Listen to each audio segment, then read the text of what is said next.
Om Prithvi Shantirantarikshagam Shantir Dyav Shantir Disha Shantiravantara Disha Shantiragnish Shantir Vayu Shantiraditya Shantish Chandrama Shantir Nakshatrani Shantirapa Shantiroshadaya Shantir Vanaspataya Shantir Gau Shantiraja Shantirashva Shantir Purusha Shantir Brahma Shantir Brahmana Shantir Shantireva Shanti Shantir me Astu Shantihi. May there be peace on earth and in the sky. May there be peace in the water and in all directions. May there be peace in the plants, in the trees, and in animals. May there be peace in the hearts of all beings. May there be peace in everyone and in everything. Sarvetra sukhinas santu, sarve santu niramayaha, sarve bhadrani pashyantu, ma kaschit dukkha bhag bhavet, sarvastaratu durgani, sarvo bhadrani pashyatu, sarvas sadbuddhimapnotu, sarvas sarvatra nandatu. May all be happy and healthy. May all see what is good, and may no one experience misery. May all overcome their obstacles and acquire good tendencies. May people everywhere find joy and fulfillment.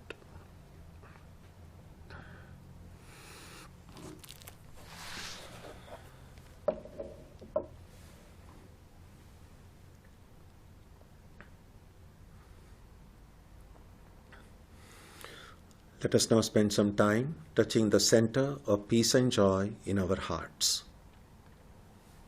A good way to begin the practice is to withdraw the scattered energies of the mind and bring them to rest on one point. That point can be our own breathing. Let us therefore practice breathing with awareness. As we breathe in, let us visualize that our body and mind are being filled with love, strength, and compassion. And as we breathe out, let us release all the stress, anxiety, and exhaustion in the body and mind.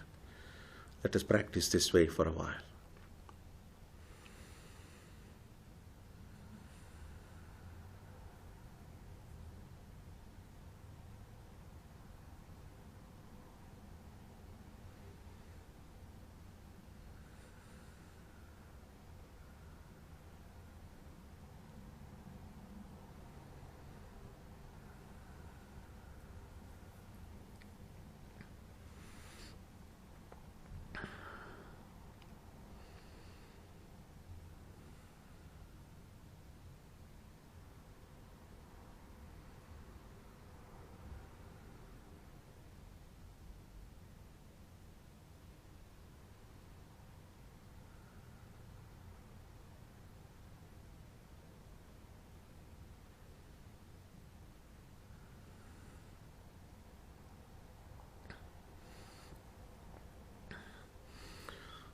Let us now turn our attention to the region of our heart. Although God is present everywhere and in everyone, the divine presence can be felt most clearly in our own hearts. We can meditate in any way we have been taught. To remain focused, we can take the help of a short mental prayer or a mantra or a divine name. Let us now spend some time dwelling on the presence of God in our hearts.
Om Asatoma Satkamaya Tamasoma Jyotirgamaya Mrityorma Amritam Gamaya Aviravir Mayeti Rudrayatte Dakshinam Mukham Tenamam Pahi Nityam. May the Divine lead us from the unreal to the real, from darkness to light, from death to immortality. May the Divine Consciousness fill our hearts and protect us.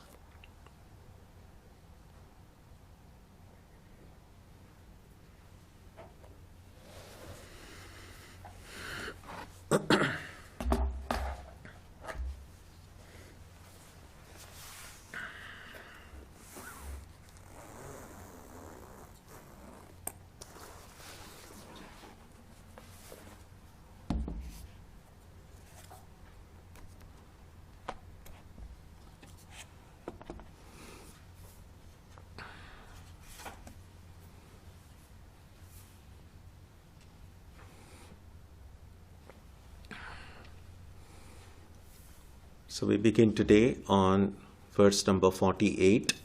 That's on page 30 of your book.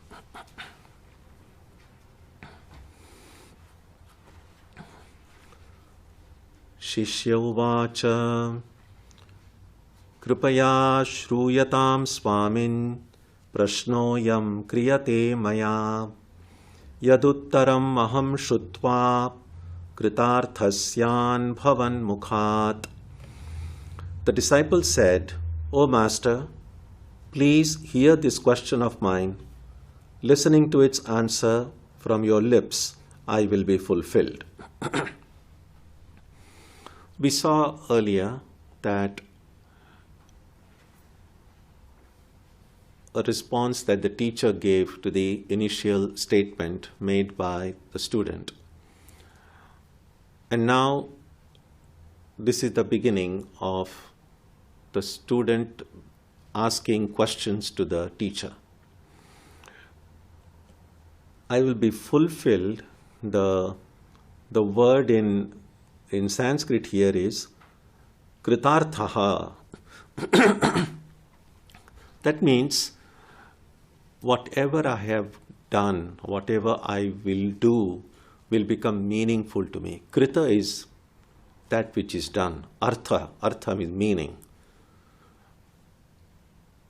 When do we feel fulfillment in our lives? When do we feel our work gives us that satisfaction? When the work becomes meaningful to us in some way. It adds some meaning to our life. If that does not happen, then the work remains like just an activity separate from me.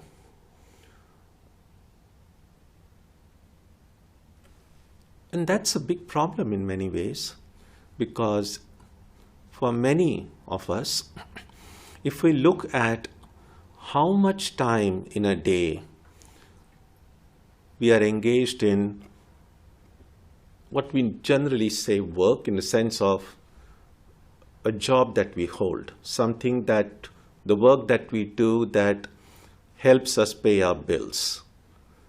So work in some sense is an activity, and really in that sense we are working all the time, except maybe when we are in deep sleep. Otherwise, the body and mind are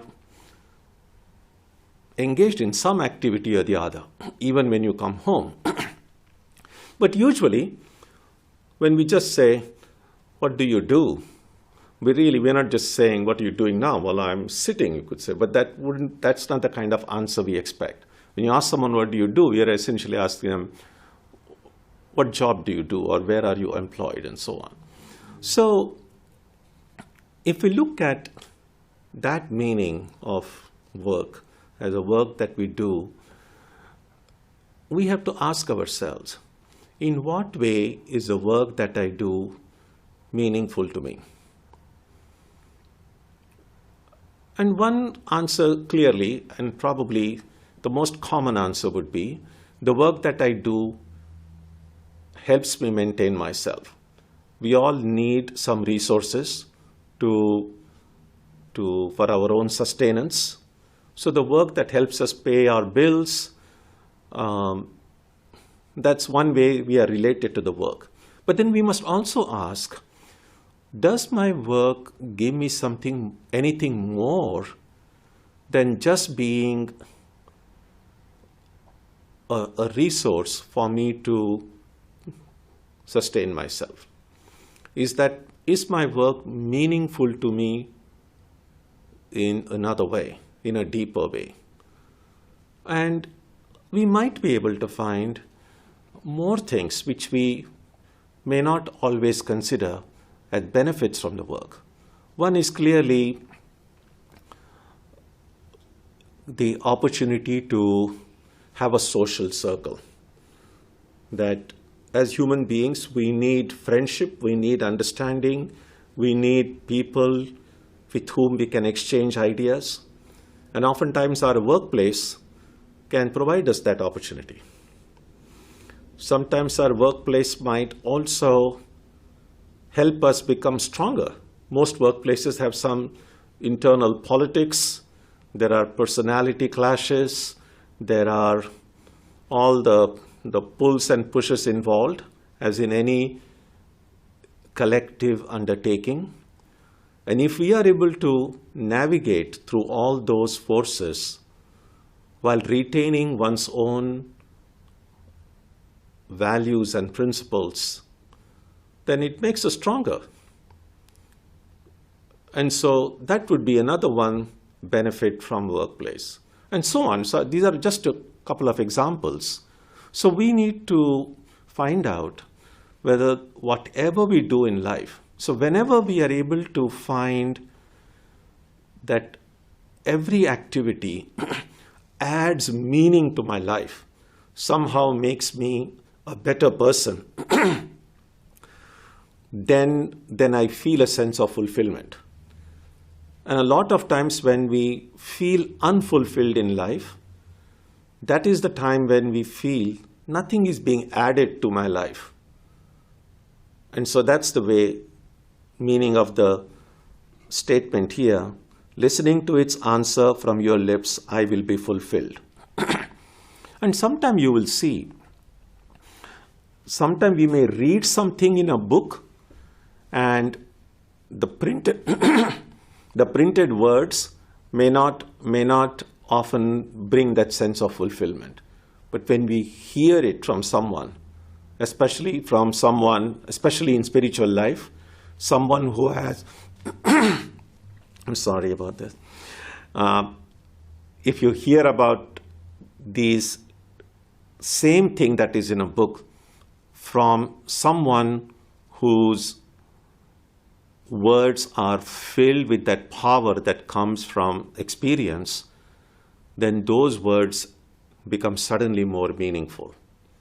You will see that, yes, reading the Gospel of Ramakrishna, for instance, is uplifting, is wonderful, it's beneficial.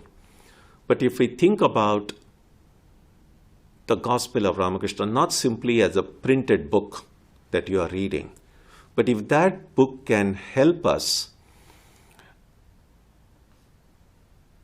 kind of transport ourselves as if we are sitting in the room of Ramakrishna in Dakshineshwar. And we are not just reading a book, but this is what he is telling me. Oftentimes the book has that before any conversation, who are in the room? What kind of questions are being asked? And so if we have some imagination, we can place ourselves among the people sitting in Ramakrishna's room. And then suddenly that book comes alive. Then it's no more a study of the book, because now we are as if hearing it directly for the words of the Master. And then they might become even more meaningful than just simply reading it. So that is what is meant by saying, after listening to your answer, I will be fulfilled.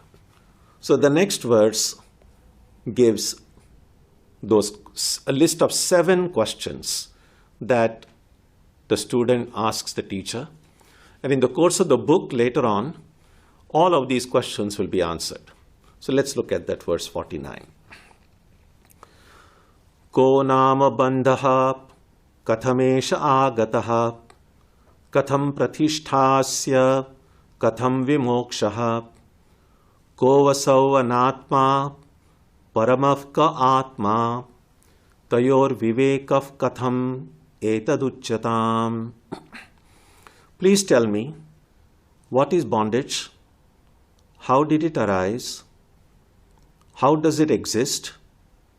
How is freedom attained? Who is this non-self? Who is the Supreme Self? How is discernment practiced between the two? 7 questions. Now, if you just look up at the earlier verse number 47, the last verse before the student began to speak. So this is what the teacher said.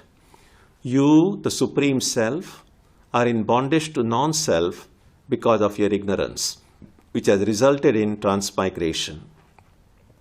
The fire of knowledge produced by discernment between the two, the self and the non-self, destroys the result of ignorance along with its cause.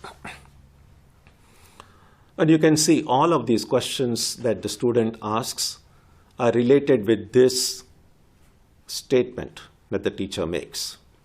Now, this is a very standard way in all these ancient texts how the subject is developed. So there will be a statement of the ultimate truth, if you like. In Sanskrit, the word for that is Siddhanta. So even in the Upanishads and even in later texts, you will find a statement being made, giving the ultimate revelation. But none of the words in that statement will be immediately defined and clarified and described, nothing. This is the truth. Now, they say that for the highest category of students, just the statement is enough. So someone who is just ready for that knowledge, the teacher has to give that highest truth and the student says, got it. And end of the teaching. But short of that, being almost ready for enlightenment, when we hear a statement like this, questions do come in the mind. We need elaboration, we need description, we need to answer the doubts that come to mind. And that's why when, for instance, look at that verse 47 again. You, the Supreme Self, are in bondage to non-self. So obviously, like what is the nature of this bondage? How am I the Supreme Self? What is this Supreme Self? And then there is this term non-self, again, not defined. So what is this non-self? So you can see all of the questions that the student asks are related to whatever the Siddhanta, that statements that the teacher made. So what the student is asking for is clarification, description of those statements made by the teacher earlier. So let's look at those questions once again. What is bondage? How did it arise? How does it exist? It's important to know how the bondage came about. Because if we know how the bondage came, it will be easier to know how to get rid of it. It's like if you find yourself in a room and you want to get out of the room, one of the questions you can ask yourself is, which door did I come in through? Because suppose you were just there and you said, how do I get out? Well, if I know how I got in, then I will know how I got out, how to get out. And therefore, in order to find the way to freedom, and the word often used for freedom is moksha, we need to ask ourselves, how did I get into this bondage in the first place? Because if I know how I got caught, I will know how to get out of it as well. And hence the question, how did it arise? How does it exist? What holds this bondage? What is the locus of this bondage? How is freedom attained? Who is this non-self? Who is the supreme self? And how do we discern between these two? And now the teacher begins answering. You will see that the teacher does not straight away start answering the question. Oh, this is the first question, this is the answer. It doesn't go about this way. What the teacher is doing now is kind of creating a context to provide the answer. Letting the student know some of the very basic and important things which are important to grasp even before the answer is given. And so that is what the teacher will do now. Verse 50. Shri Guru Ruvacha Dhanyosi Kritakrityosi Pavitam te kulam tvaya Yada vidya bandha muktya Brahmi bhavitumicchasi. The teacher said, seeking freedom from the bondage of ignorance and being Brahman, you are doing what needs to be done. You are truly blessed and you have honored your family lineage. You are doing what needs to be done. The word in Sanskrit is krita kritya. Kritya means our duties, things that need to be done. Krita means you have done what needs to be done. So in the literal sense of the term, only a person who is spiritually illumined, we can say is krita kritya. That whatever needs to be done has been done for this person. That person has no longer any duties, any responsibilities. But until we have reached that ultimate stage, every one of us will have some duties, some responsibilities. And the nature of those duties and responsibilities will vary from person to person. And how we carry out our duties and responsibilities will depend on that will depend what results will come. If I am able to carry out my duties and responsibilities in the spirit of karma yoga, with detachment, without any selfish motive involved, then that will purify my heart, that will provide me the clarity of mind, which will take me closer to my goal of enlightenment. And he says you are truly blessed because just look at the kind of questions the student asks.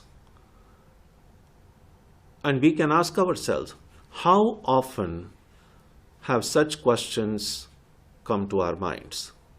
I'm sure those of us now who are here, we would have thought about these things. But if you look at the larger segment of the population, how many people are even thinking about this? I think it's a very significant minority that will have the time, interest, and privilege to just wait and say, what is this bondage? What is this Supreme Self? Most people don't even know about this. Those who know might say, oh, I'm not interested. Or some people might say, well, I will worry about it when the time comes. And so that is why he says you are very blessed, because only the person who begins asking such questions has some hope of finding answers to them. But if I don't even ask such questions, if these questions don't occur to my mind at all, then there is no knowing. I mean, why will I even find answers to the questions I've never had? So even to have these questions is a great blessing, because that opens the door to the possibility of finding answers. And that is why the teacher says you are truly blessed that you are asking these questions. And you have honored your family lineage. How does the family lineage gets honored? One of the things we have to acknowledge is that when our heart seeks for a higher life, when we want to know about God, about spirituality, about the spiritual ideal, it might be easy to think that, oh, I'm someone special, because I'm just now, as I said, most people in the world don't ask these questions. And then we might suddenly begin to think, well, I'm someone special because now I'm asking what most people don't ask. And that may not always be helpful to think that way, because the whole point of spiritual life is to get this false ego out of the way.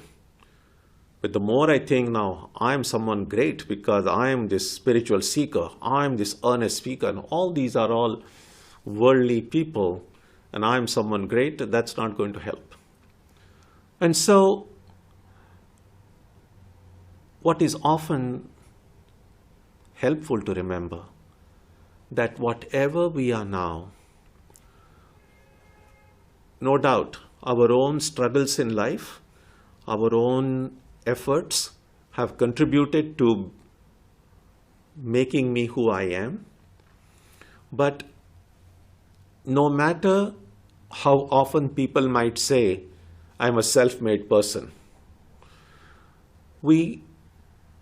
nobody is self-made in that sense. We are interconnected, that whatever we are, there are so many people around us, so many factors around us who have contributed to me being who I am.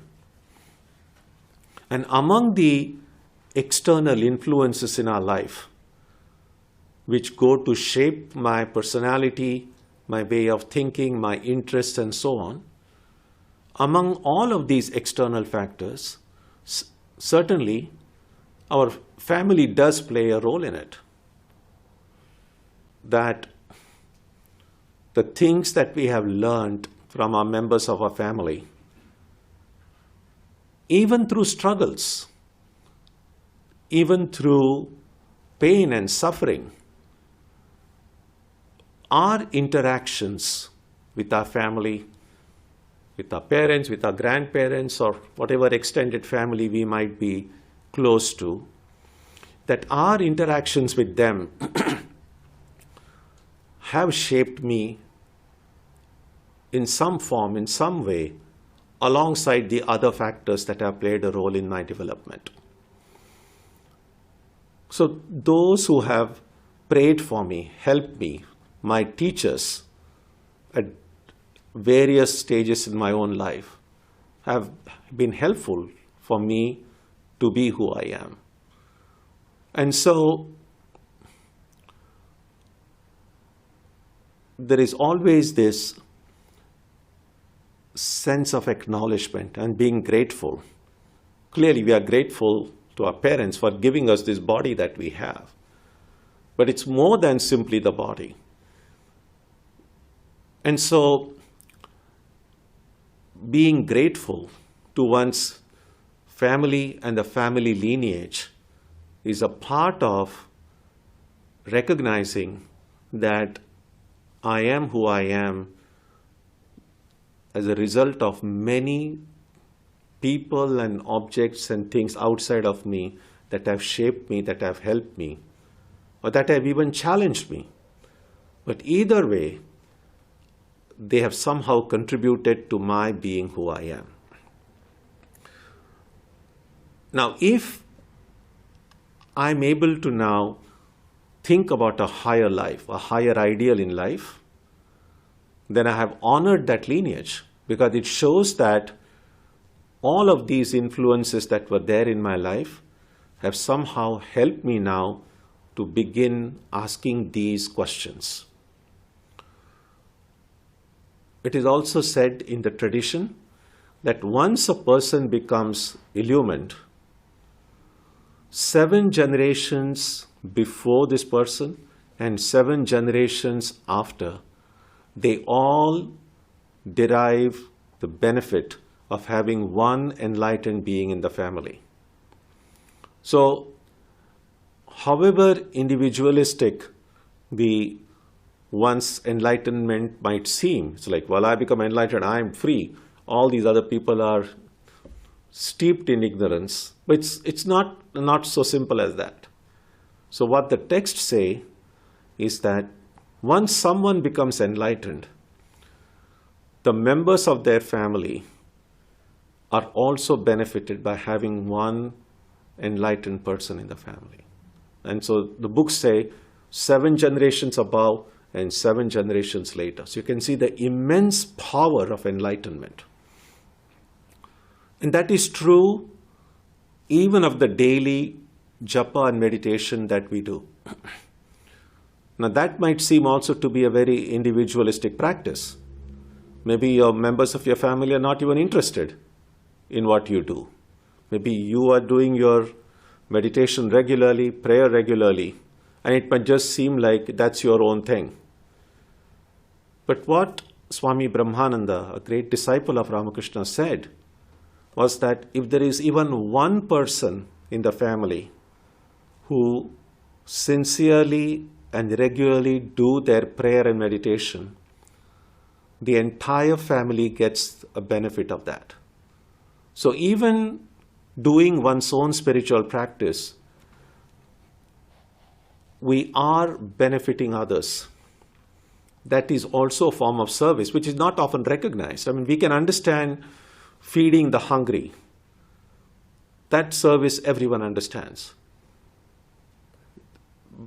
Serving someone who is suffering, everyone understands. But this is a very subtle kind of a service, which may never be acknowledged. Maybe the person who is benefited by that may not even know that that is a result of your own prayer and meditation. And you're not like looking for any recognition. In fact, not just japa and meditation really. Of course, nowadays because we are all masked, even when we smile, it's difficult for people to know unless somehow your smile shows through your eyes. But think about if you remember the days when we didn't have to wear a mask. That time, even when you are walking along the street and there is a total stranger coming from in front of you. And usually, and especially this very definitely happens in more in urban, busy downtown areas. Everyone is so busy. No one has time to look at anyone. But if your eyes meet with any stranger whom you don't know, and maybe you are in a hurry, but it doesn't hurt to just smile. Not to kind of strike for conversation, none of you have a time, but just to have a very cheerful appearance. We may never know. There may be someone that day who is coming from the opposite side of the road, may be so sad and depressed for whatever reason. And if they see a smiling, cheerful face, that might make their day. That might cheer them up. And they themselves may not know how that mood changed.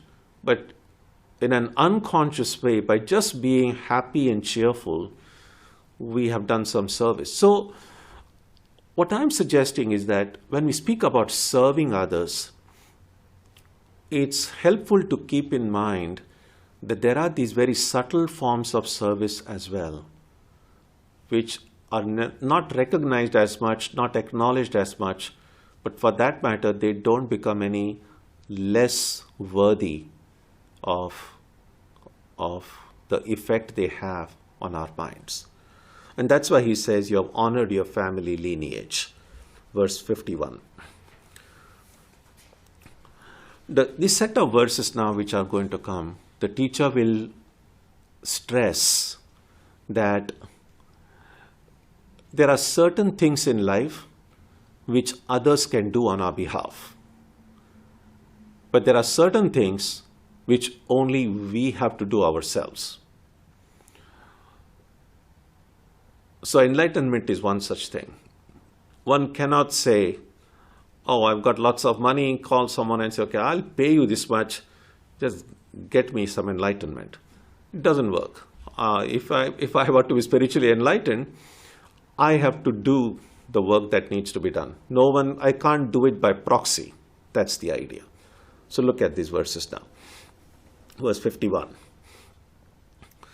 Rinamochana kartaraha pitus santi sutadayaha bandhamochana kartatu swasmat anyo nakaschana. The father's debts may be paid off by his children and other family members, but freedom from bondage can be attained by no one but oneself. So that's what I meant. So there are certain things others can do, but as far as getting moksha is concerned, no one can do it on our behalf. Verse 52. Mastaka nyastabharader dukkham anyair nivaryate kshudhadi krita dukkham tu vinasvena na kenachite. The burden of the load on one's head can be shared by others, but one's pangs of hunger, etc., are suffered by no one but oneself. That's why sometimes they say that wealth can bring us a lot of things, but there are certain things which wealth cannot help. So if I'm hungry, I have to eat food myself. I can't say, oh, I don't have time for it, I'll pay you, you eat on my behalf. Obviously, it doesn't work. 53. Patyamaushadasevacha kriyate yena rogina arogya siddhir drishtasya nanyanushtita karmana. Health is restored when diet and medicine are taken by the patient, not when taken by someone else. These are pretty obvious and clear. 54. Vastuswarupam sputabodha chakshusha svenaiva vedyam natu panditena chandraswarupam nija chakshushaiva jnatavyam avagamyate kim. The true nature of things is revealed through one's own clear awareness, not through a scholar's. The form of the moon is perceived through one's own eyes and not through someone else's. 55. Avidya kama karmadi pashabandham vimochitum kashaknuyat vinatmanam kalpakoti shatairapi. Who else but me can free myself from the binding noose of ignorance, desire, karma, and its results, even in 1,000 million creation cycles? So the word creation cycles, the word cycle is used because in Vedanta, creation is not a one-time event. Everything is very cyclical in Vedantic worldview. So this material universe does seem to appear, that's called Srishti. It stays for a while, and that's called Sthiti. And then it disappears after a while. That's called Pralaya. And that's one cycle. And after a while, it comes up again, stays for a while, disappears. It's almost like bubbles of, sometimes you have these soap bubbles. So bubble comes, stays for a while and bursts. Another bubble will come, stays for a while and bursts. So all of this creation and its dissolution, this happens again and again and again. And that's why it's called a creation cycle. So only I can free myself from this noose of ignorance. Now, the things mentioned here are a kind of a chain reaction. Ignorance, desire, karma, and its results. Those of you who have seen those books, Walking the Walk or Knowing the Knower, there is a diagram in that book which shows how this chain reaction functions. Very briefly, the first thing that happens is ignorance.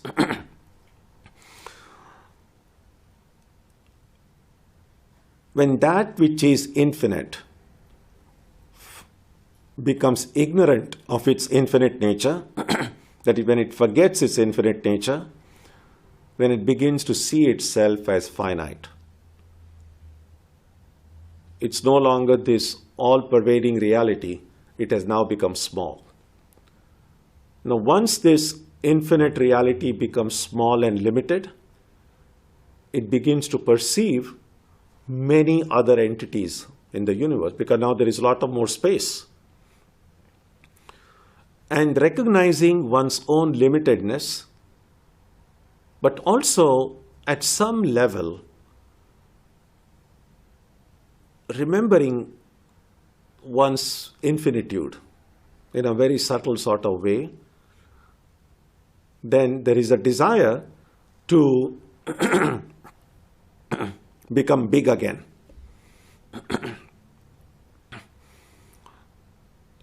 Think about if someone were a very well-to-do person who had lots of amenities, lots of resources. And for whatever reason, much of that was lost. But the memory kind of remains that I had all these things, I've gotten used to all those things, and now I don't have them. So it's natural at that point to have a desire to have the things that I had before. So because now, after ignorance, one feels that sense of incompleteness, there is a desire to complete oneself. And that's how ignorance leads to desire. Now, once there is desire, to fulfill that desire, we need to do action. If I have a desire for a cup of coffee, I need to go and fix myself a cup of coffee, or at the very least walk into a Starbucks and order a cup of coffee. So there is karma involved. And then once I start drinking that coffee, either I love it or I hate it. It's either going to make me happy or I'm just going to say this is terrible. So that's how ignorance leads to desire, desire leads to karma, karma leads to results. And because the results are either in the form of joy or sorrow, we need a body and the mind to experience them. Because how else can we experience joy and sorrow if there were no body and mind? Now, getting a body and mind, that is what birth is. What does it mean when we say someone is born? Well, there is someone with a body has appeared in the family. So acquiring a body is what birth is. So once you acquire a body, then you are ready to experience the results of karma, which is either joy or sorrow. And this body then will do more karma, experience more joy and sorrow. And just like everything is cyclical, this body then will grow older, and one day die, and then be born again. And that's how this transmigration occurs. All of that idea is included in this. The binding noose of ignorance, desire, karma, and its results. Verse 56. Na yogena na sankhena karmana no na vidyaya brahmatmaikatva bodhena moksha siddhyati nanyatha. Spiritual freedom is attained through knowing that the Atman and Brahman are one, not through yoga or Sankhya or work or ritual. So the important phrase here is through knowing. Why is the problem that we experience now? Why is it that problem can be solved only through knowledge? Because the problem is created by ignorance. I said before, if I want to find out how to get out of a certain building, it becomes easier if I know how I got in it. So if I got into this mess as a result of ignorance, then clearly the way to get out is through knowledge. Because ignorance and knowledge are just like darkness and light. If the room is dark, then the only way to remove that darkness is to bring light. No amount of just chanting or shouting will work. Light is needed. And therefore, spiritual freedom is attained through knowing that the Atman and Brahman are one. Now, all of these other philosophies that we may read, with yoga or Sankhya, or do karma, or do ritual, or even book reading, all of these things are not useless, but at best, they can only be indirect help toward getting knowledge. So, yoga, Sankhya, work, ritual, everything else is good insofar as it can give me the knowledge that will remove ignorance. But if it doesn't give me that knowledge, then it is useless. That is the idea. So we'll stop here now. If you have any thoughts, ideas, comments, questions, feel free to ask.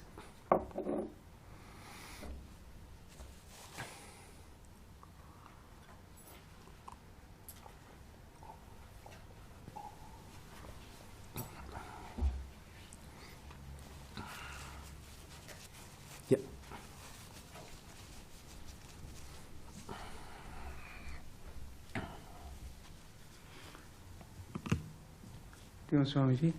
Swamiji, is it grace that takes us down the path to krityo, or is there some other way that we can go down and know what is it that we are supposed to be doing?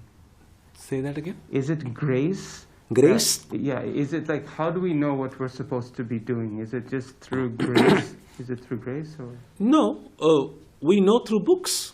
I mean, we know either through study of scriptures, we can know through the guidance of a teacher, or guidance can come in non-human sources as well, and then we will call it grace. So there are any number of ways that knowledge can come to us. Yeah.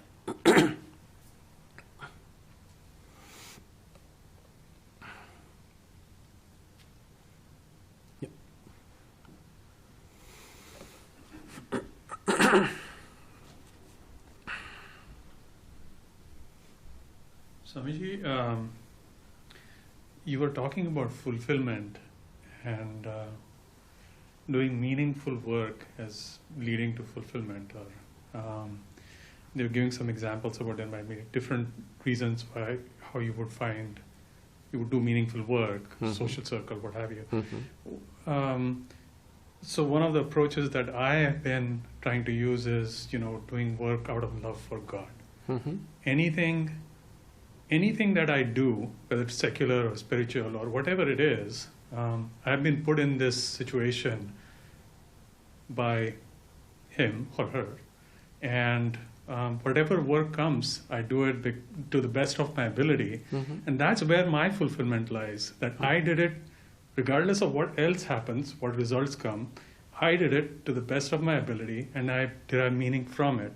And that gives me, I think, fulfillment. Is that the right way to think about it? Oh, that's wonderful. Yeah, I mean, that's what means not allowing the work to be separated from my spiritual life. So the work that we do can become integrated with our own spiritual outlook in life. And that's great. I mean, that's wonderful. That's a way to make the work fulfilling. Now, although I've used the word fulfilling, it's good to recognize that the word fulfillment in the complete sense of the term can come only through spiritual enlightenment. But that should not prevent us from seeking these little bits of fulfillment that are possible even through every actions that we do in life. So yes, this will bring fulfillment, but there's always going to remain a small part of our being which feels a little bit unfulfilled. And that unfulfilled part will completely go only when the highest enlightenment comes. So fulfillment as opposed to the total fulfillment, if you want to make a distinction. Yeah.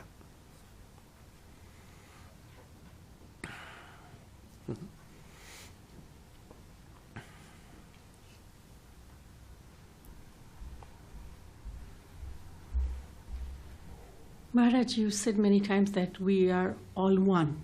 And Brahman. Brahman forgets that, like I forget that I am one. And so when Brahman forgets that Brahman is not a human being or whatever way we think, so how it happened? You gave the example that a person who is well-to-do and whatever reason that forgets that I do not have anything anymore. So what this reason means, how it happened. Mm-hmm. Can you? Okay, yeah, thank you.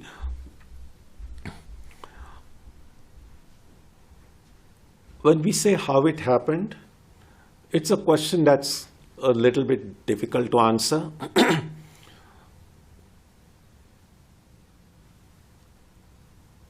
Well, not that difficult, but I think what I'm saying is that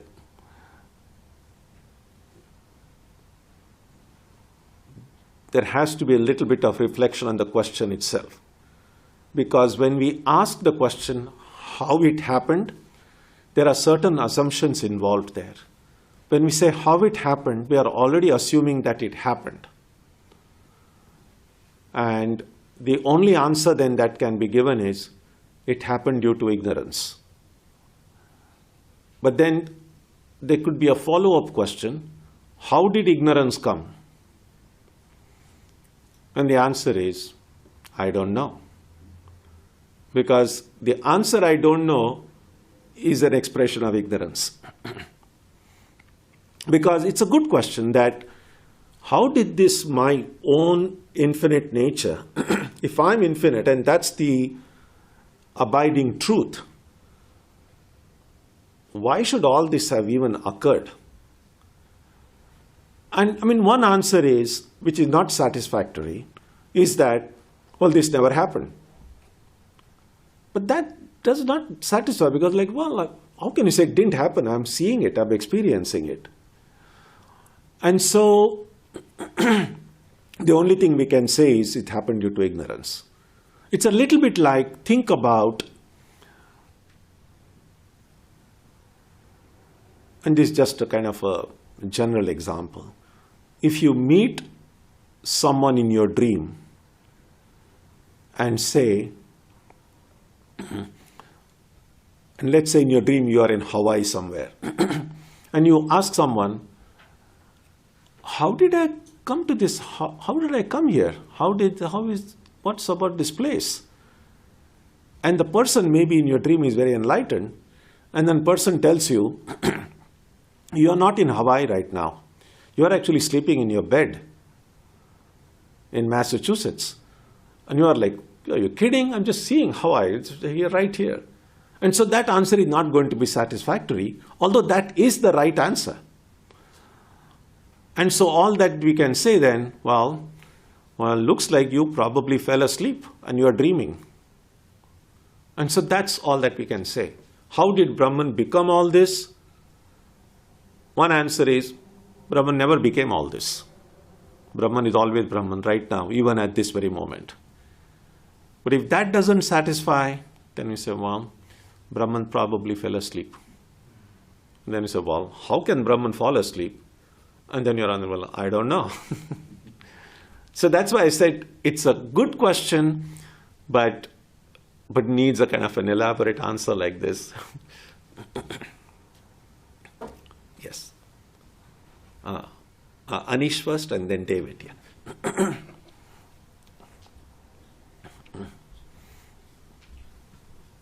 Swamiji, I have a question about the last verse that about spiritual freedom is attained through knowing, not through yoga or Sankhya and work. So what does the yoga and Sankhya mean? Does yoga mean meditation in this case, and then Sankhya means study? No, here it specifically means the two schools of philosophy. So there are 6 orthodox schools of thought or schools of philosophy in the tradition.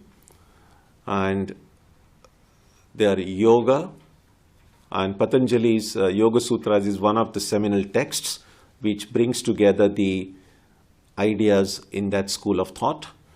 Then the other is Sankhya, then there is Nyaya, Vaisheshika, there is Purva Mimamsa and Uttara Mimamsa. And Uttara Mimamsa is what is better known as Vedanta. So Vedanta is one of the 6 schools of thought. All of them acknowledging the supremacy of the Vedas. And so that's what is meant here. Yeah. David?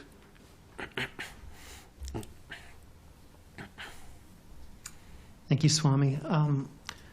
So on the one hand, I could say that I know that I'm Brahman. I know that Atman and Brahman are one. I know that when I'm here. I know that when I'm practicing or reading or something like that. But obviously that I go into my life and suddenly it's just the snake and it's not the rope anymore. And so does that mean, in terms of like knowing when we're reading in the book, when he is saying, when you know you will be free, like, are we to look at that as a moment that we know in some dramatic way, or should we see it more as like just a process that is slowly evolving in us?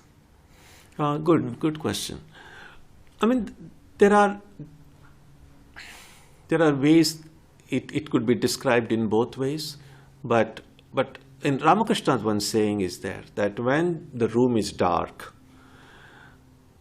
and you light a match or you switch on the light, does the darkness go little by little, or the darkness goes and there is light? And so we can say that no, we are either ignorant or we are enlightened. Period. Now, having said that, we also see, as Sri Ramakrishna himself says someplace, that when the sun is about to rise, the eastern horizon, even before the sun has actually come up above the horizon, even before that, the eastern horizon begins to develop like beautiful shades of color. They'll be like orange and some, it's very beautiful. So the sun hasn't risen yet, but by seeing the eastern horizon and the different colors there, we know that this is soon going to happen. So something like that happens in the life of a spiritual seeker as well. Even before that actual rising of the sun of knowledge, the horizon already begins to show signs that it is imminent. And that's what we mean when we speak about someone making progress in spiritual life. So when they are making progress, technically, yes, they are still in ignorance. Technically, they haven't become illumined yet. Technically, the sun has not risen yet. But all of us are to kind of put it in a more visual form, are in different stages towards the eastern horizon, if you hold on to that imagery of the rising sun.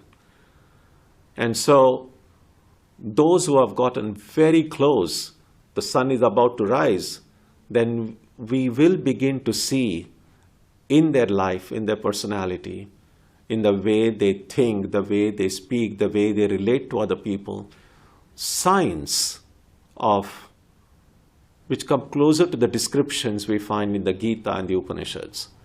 Not exactly fully, because the sun isn't risen yet, but we begin to see that somehow it's about to rise again. So that's the one way to see it.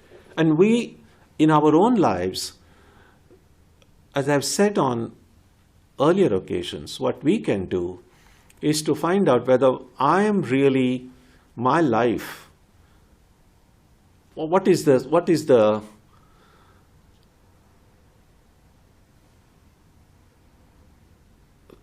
state of the horizon in my heart, if you like?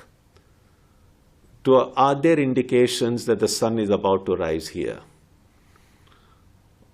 And one way to know whether at least we are going closer to that possibility is to compare how we are now to what we were 5 years ago or 6 months ago, or just take some little bit longer period of time, because it may not always be possible to know how much progress I have made since yesterday. But it might be easier to find out, as a person, how was I 5 years ago and how am I now? In what way has my mind changed? How do I react to the upheavals in the world and upheavals in my own mind, upheavals within me? Am I dealing with all of these situations in a more mature way? And so on. So we can find our own levels about how we are progressing, because that's the only way. And so it's important to compare ourselves with our own selves. What's unhealthy is comparing ourselves with someone else, because that really sets up a very unhealthy form of competition. There is no competition in spiritual life. In a way, from the non-duality, there is nobody to compete with. I'm the only one that exists. So that would be one way to think about it. Yeah. So we'll stop here today, and when we begin next week with verse 57. Om Jananim Saradam Devim Ramakrishnam Jagadgurum Padapadme Tayo Shritva Pranamami Muhurmuhu.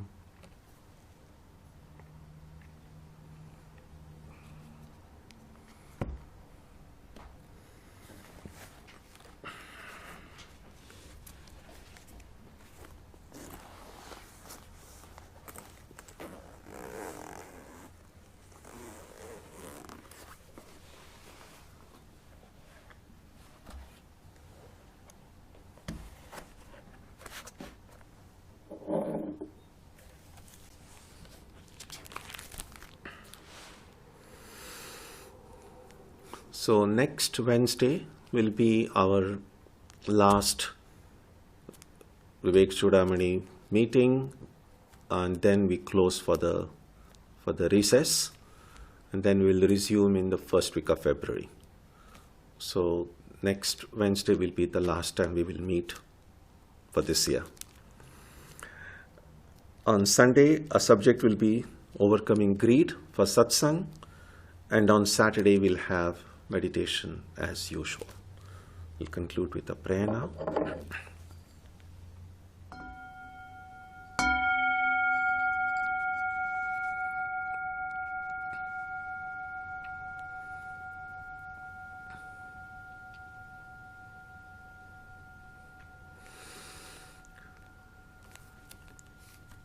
May the Divine Being, who is the Father in heaven of the Christians, Holy One of the Jewish faith, Allah of the Muslims, Buddha of the Buddhists, Tao of the Taoists, Ahura Mazda of the Zoroastrians, the Great Spirit of the Native Americans, and Brahman of the Hindus, lead us from the unreal to the real, from darkness to light, from death to immortality. May we be granted strength, freedom, and clear understanding. May we learn to see God in our own hearts and in everyone around us. May God bless us all and fill our hearts with gratitude, grace, and love. Om Shanti Shanti Shanti. Peace, peace, peace be unto us.